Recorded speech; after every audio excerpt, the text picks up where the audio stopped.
Crime ಕಾರ್ನರ್ಗೆ ಸ್ವಾಗತ. ನಾನು ಉಮರ್ ಫಾರೂಕ್. ಬೆಂಗಳೂರಿನಲ್ಲಿ ರಕ್ತ ಚರಿತ್ರೆ ಮುಂದುವರೆದಿದೆ. ನಮ್ಮ ಹೆಮ್ಮೆಯ ಸಿಲಿಕಾನ್ ಸಿಟಿಯಲ್ಲಿ ಕ್ರೈಮ್ಗಳಿಗೆ ಅಂತ್ಯ ಇಲ್ದಂಗಾಗಿದೆ. ಯಾಕಂದರೆ ಇತ್ತೀಚೆಗೆ ರೌಡಿ ಶೀಟರ್ ಆಗಿದ್ದ ಬಿಕ್ಲು ಶಿವನನ್ನು ಅವನ ಮನೆ ಮುಂದೆನೇ 8 ದುಷ್ಕರ್ಮಿಗಳು ಬಂದು ಬರ್ಬರವಾಗಿ ಕೊಚ್ಚಿ ಕೊಲೆ ಮಾಡಿದ್ದಾರೆ. ಇಲ್ಲಿ ವಿಶೇಷ ಏನಂತಂದರೆ ಈ ಕೊಲೆ ಪ್ರಕರಣದಲ್ಲಿ BJP ಶಾಸಕರ ಹೆಸರು ಕೂಡ ತಳುಕು ಹಾಕ್ಕೊಂಡಿದೆ. ಹಾಗಾದರೆ ಯಾರು ಈ ಬಿಕ್ಲು ಶಿವ? ಇವನ ಕ್ರೈಮ್ ಡೈರಿ ಹೇಗಿದೆ? ಇವನ ಕೊಲೆ ಕೇಸ್ನಲ್ಲಿ BJP ಮೇಲೆ ಬೈರತಿ ಬಸವರಾಜ್ ಹೆಸರು ಕೇಳಿ ಬಂದಿದ್ದೆ ಯಾಕೆ? ಈ ಎಲ್ಲದರ ಕುರಿತು ಇವತ್ತಿನ ಈ ಎಪಿಸೋಡ್ನಲ್ಲಿ ನೋಡೋಣ. ಆದರೆ ಅದಕ್ಕೂ ಮೊದಲು ನೀವು ಇನ್ನೂ ನಮ್ಮ ಚಾನಲನ್ನು ಸಬ್ಸ್ಕ್ರೈಬ್ ಮಾಡಿಲ್ಲ ಅಂದರೆ ದಯವಿಟ್ಟು ಸಬ್ಸ್ಕ್ರೈಬ್ ಮಾಡಿ. ಈ ವಿಡಿಯೋನ ಕಡೆ ತನಕ ಮಿಸ್ ಮಾಡದೆ ನೋಡಿ. ಅಲಿಯಾಸ್ ಶಿವಕುಮಾರ್ ಅಂತ 46 ಇಯರ್ಸ್. ಅವ್ರದ್ದು 8:15 ಸಮಯದಲ್ಲಿ ಇಲ್ಲೇ ಈ ಸಾಗರ್ ಡಿಲ್ಕಿಲಿಸ್ ಹೋಟೆಲ್ ಅಪೋಸಿಟಲ್ಲಿ ಇಲ್ಲಿದ್ದಾಗ ಅವ್ರು ನಿಯರ್ ಬೈ ಹೌಸ್ ಮನೆಯೇ ಇಲ್ಲೇ ಇದೆ. ಯಾರೋ ಅಪರಿಚಿತರು ಬಂದುಬಿಟ್ಟು ಮರ್ಡರ್ ಮಾಡಿ ಹೋಗಿದ್ದಾರೆ. ನೋಡಿ ಶಿಫ್ಟ್ ಮಾಡಿ ಇಮಿಡಿಯೇಟ್ಲಿ ನಮ್ಮ ಪೊಲೀಸವರು, ನಮ್ಮ DCP, ACP ಸ್ಟಾಫ್ ಮತ್ತೆಲ್ಲ ಬಂದಿದ್ದೀವಿ ಇಲ್ಲಿ. ಈಗ ನೋಡ್ತಾ ಇದ್ದೀವಿ ಯಾರು ಮಾಡಿದ್ದಾರೆ ಅಂತ. ನೋಡಿ ಈಗ ನಾವು ಅದೇ ಕೆಲಸದಲ್ಲಿದ್ದೀವಿ. ಅದು ಇನ್ನೂ ಯಾರಂತ ಏನೂ ಗೊತ್ತಾಗಲಿಲ್ಲ. ಒಂದು ಕಾರಲ್ಲಿ ಬಂದು ಮಚ್ಚಿಂದ ಹೊಡೆದು ಮರ್ಡರ್ ಮಾಡಿದ್ದಾರೆ ಅಂತ. ಸಮಯ ರಾತ್ರಿ 8:30 ಆಗಿರುತ್ತೆ. ಅಲ್ಲಿದ್ದ ಎಲ್ಲರೂ ತಮ್ಮ ಕೆಲಸಗಳನ್ನು ಮುಗಿಸ್ಕೊಂಡು ಸುಸ್ತಾಗಿ ತಮ್ಮ ಮನೆ ಕಡೆಗೆ ಹೊರಟು ನಿಂತಿರ್ತಾರೆ. ಇದೇ ಸಮಯದಲ್ಲಿ ಹಲ್ಸೂರು ಲೇಕ್ ಬಳಿ ನೆತ್ತರ ಕೋಡಿ ಹರಿದಿದೆ.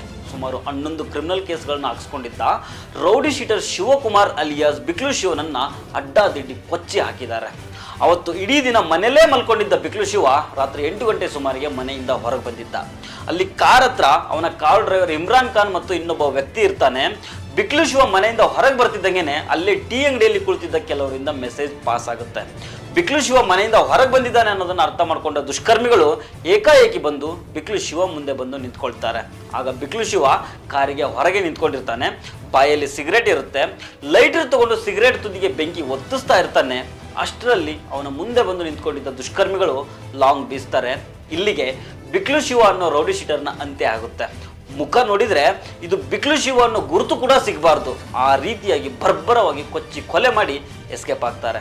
ಈಗ ಈ ಬಿಕ್ಲು ಶಿವನ ಕೊಲೆಗೆ ಕಾರಣ ಏನಿರ್ಬೋದು ಅನ್ನೋದ್ರ ಕಡೆಗೆ ನೋಡೋಣ. ನೋಡಿ, ಬಿಕ್ಲು ಶಿವನ ಮೇಲೆ ಸುಮಾರು 11 ಕ್ರಿಮಿನಲ್ ಕೇಸ್ಗಳು ಇರ್ತವೆ. 2006ರಲ್ಲೇ ಭಾರತೀನಗರ ಪೊಲೀಸ್ ಸ್ಟೇಷನ್ನಲ್ಲಿ ಇವನ ಮೇಲೆ ರೌಡಿ ಶೀಟ್ ಓಪನ್ ಮಾಡಲಾಗಿರುತ್ತೆ. ಇತ್ತೀಚೆಗೆ ಇವನು ರೌಡಿ ಪರೇಡ್ನಲ್ಲೂ ಕಾಣಿಸ್ಕೊಂಡಿದ್ದ.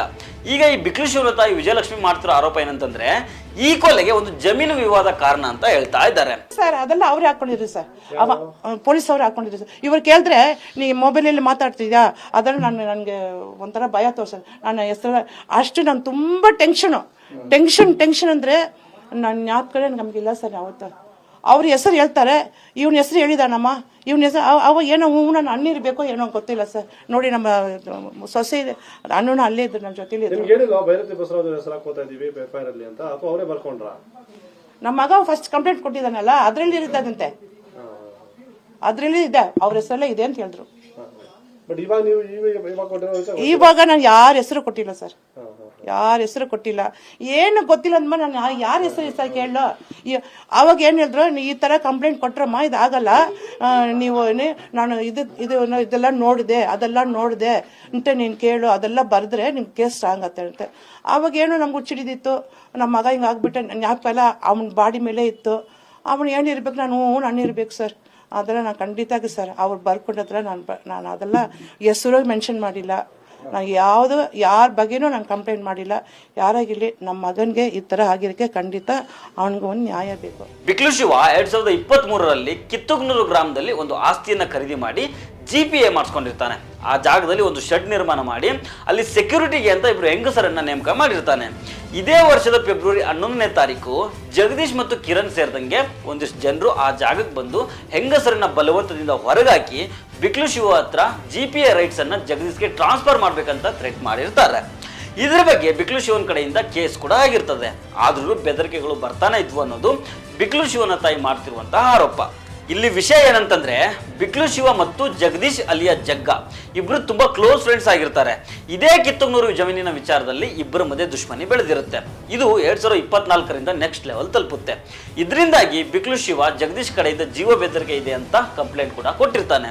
ಇದರ ನಡುವೆನೆ ಬಿಕ್ಲು ಶಿವನನ್ನ ಪೊಲೀಸರು ಒಂದಿಷ್ಟು ಜನ ಜೈಲಿನಲ್ಲಿ ಇಟ್ಟಿರ್ತಾರೆ. 1 ವಾರದಿಂದಷ್ಟೇ ಬಿಕ್ಲು ಶಿವ ಜೈಲಿಂದ ಆಚೆ ಬಂದಿರ್ತಾನೆ. ಬಿಡುಗಡೆ ಆದ್ಮೇಲೆ ಯಾರ ಜೊತೆಗೂ ಜಾಸ್ತಿ ಮಾತಾಡ್ತಾ ಇರಲಿಲ್ಲ, ಮನೇಲೇ ಇರ್ತಿದ್ದ. ತನ್ನ ಕೊಲೆಗೆ ಸುಪಾರಿ ಕೊಟ್ಟಿದ್ದಾರೆ ಅನ್ನೋದನ್ನ ಬಿಕ್ಲು ಶಿವ ತನ್ನ ತಾಯಿ ಹಾಗೂ ಫ್ರೆಂಡ್ಸ್ ಮುಂದೆ ಹೇಳ್ಕೊಳ್ತಾ ಇದ್ದಂತೆ. ಇದು ಬಿಕ್ಲು ಶಿವತಾಯಿ ವಿಜಯಲಕ್ಷ್ಮಿ ಅವರು ಮಾಡ್ತಾ ಇರುವಂತಹ ಆರೋಪ. ಈಗ ಈ ಕೇಸ್ನಲ್ಲಿ KR ಪುರದ ಬಿಜೆಪಿಯ ಮೇಲೆ ಬೈರ್ತಿ ಬಸವರಾಜ್ ಹೆಸರು ಕೂಡ ತಳುಕು ಹಾಕೊಂಡಿದೆ. ಬಿಕ್ಲು ಶಿವನ ಕೊಲೆ ಕೇಸ್ನಲ್ಲಿ ಬೈರ್ತಿ ಬಸವರಾಜ್ ಆರೋಪಿ ನಂಬರ್ 5 ಆಗಿದ್ದಾರೆ. ಬಿಕ್ಲು ಶಿವನ ಕೊಲೆ ಕೇಸ್ನಲ್ಲಿ ಪ್ರಮುಖ ಆರೋಪಿ ಅನ್ಸ್ಕೊಂಡಿರೋ ಜಗದೀಶ್ ಅಲಿಯಾ ಜಗ್ಗ ಬೈರ್ತಿ ಸುರೇಶ್ಗೆ ಅತ್ಯಾಪ್ತ ವ್ಯಕ್ತಿ ಅಂತ ಹೇಳಲಾಗ್ತಿದೆ. ಈ ಹಿಂದೆ ಬಿಕ್ಲು ಶಿವ ತನಗೆ ಪ್ರಾಣ ಭಯ ಇದೆ ಅಂತ ಜಗದೀಶ್, ಕಿರಣ್ ಸೇರಿದಂತೆ ಒಂದಿಷ್ಟು ಜನರ ವಿರುದ್ಧ ಕೇಸ್ ಮಾಡಿರ್ತಾನಲ್ಲ, ಭೈರತಿ ಬಸವರಾಜ್ರಿಂದ ಬೆದರಿಕೆ ಇದೆ ಅನ್ನೋದನ್ನ ತನ್ನ ತಾಯಿ ಮುಂದೆ ಹೇಳ್ಕೊಂಡಿರ್ತಾನಂತೆ. ಹೀಗಾಗಿ ಬಿಕ್ಲು ಶಿವನ ತಾಯಿ ಮಾಡಿರೋ FIR ನಲ್ಲಿ ಬೈರತಿ ಬಸವರಾಜ್ ಹೆಸರು ಕೂಡ ಕಾಣಿಸ್ಕೊಂಡಿದೆ. ಈ ಕೇಸು ಬೈರತಿ ಬಸವರಾಜ್ ಅವರ ರಾಜಕಾರಣಕ್ಕೆ ತಿರುವು ಕೊಡೋ ಸಾಧ್ಯತೆ ಕೂಡ ಇದೆ. ಸೊ ಫ್ರೆಂಡ್ಸ್, ಇದು ಇವತ್ತಿನ ಕ್ರೈಮ್ ಕಾರ್ನರ್. ಮತ್ತೆ ಭೇಟಿ ಆಗ್ತಿರೋಣ. ನಮಸ್ಕಾರ.